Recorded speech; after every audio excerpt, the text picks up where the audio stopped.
με το Μαλαδένη και τον Τσάρτα.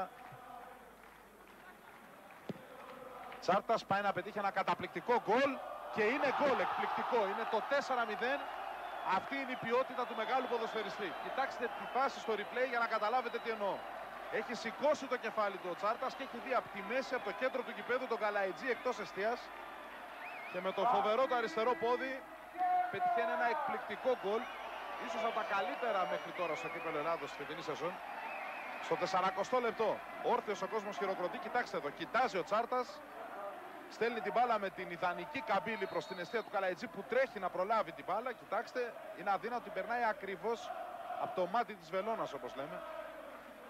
Η ΑΕΚ φτάνει στο 4-0, δεν είναι αυτό όμως το σημαντικότερο όλων.